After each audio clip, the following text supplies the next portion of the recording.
तमाम इक़दामात से इस्लामाबाद का क्राइम कितना नीचे आया है? इस वक्त इस्लामाबाद का क्राइम जो है मुख्तलिफ हेड्स हैं। इस्लामाबाद का क्राइम, अगर हम क्राइम इसकी बात करें, ये जो आपका स्ट्रीट क्राइम है, स्ट्रीट क्राइम में खातर खा कमी आई है। इसके भी मुख्तलिफ हेड हैं। जैसे अगर इसमें कर लें तो स्नैचिंग, जिसको झपट्टा खाली के, वो अलहदा हेड है।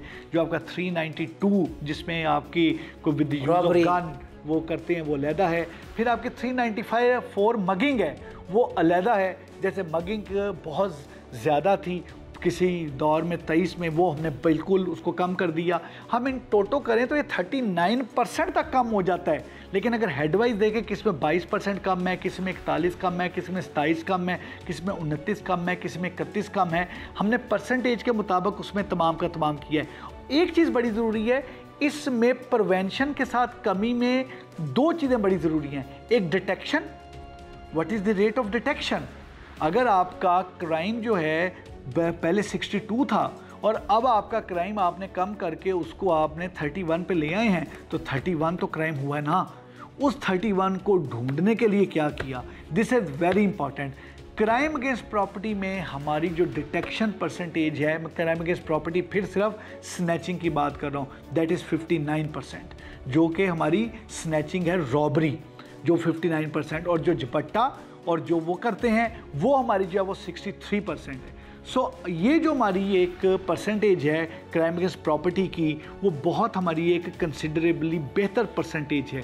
और फिर यहाँ पर हम लोग शनाख्त परेड पे ज़्यादा से ज़्यादा लोगों को शनाख्त परेड के ज़रिए, आइडेंटिफिकेशन परेड के ज़रिए करा रहे हैं, ताकि जो क्रिमिनल हैं, क्रिमिनल जेलों से जल्दी छूटे ना, उनकी शनाख्त पर प्रॉपर हो, सिंपल रिकवरी पे उनको चालान नहीं कर रहे। थर्ड आती है हमारी कन्विक्शन।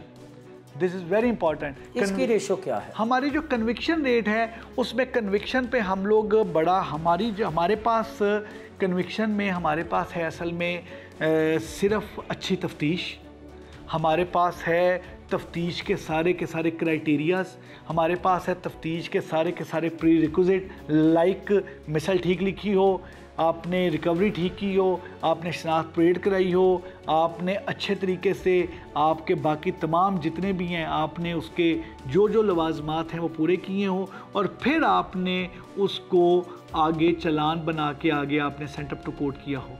अगर आपने सारी चीज़ें प्रॉपर की हैं और आप प्रॉपर तरीके से अपने पैरवी अफसर के ज़रिए केस को पैरवी भी कर रहे हैं, उसके बाद वो सारे के सारा आ जाता है ऑनरेबल कोर्ट्स के पास।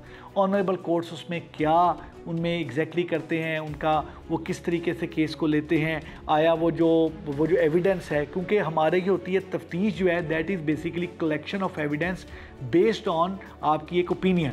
जो वर्डिक्ट होता है दैट इज़ विद कोर्ट। उसमें फिर एक बेल्स का हमने इसमें सेशन जज साहबान से भी मीटिंग की है, हमारी यहाँ पर बाकी भी मीटिंग्स होती हैं जिसमें हम बेल्स के मुतल्लिक भी हम उनसे डिस्कस करते रहते हैं, ताकि वो बेल्स जो हैं उनको हम डिस्करेज करें।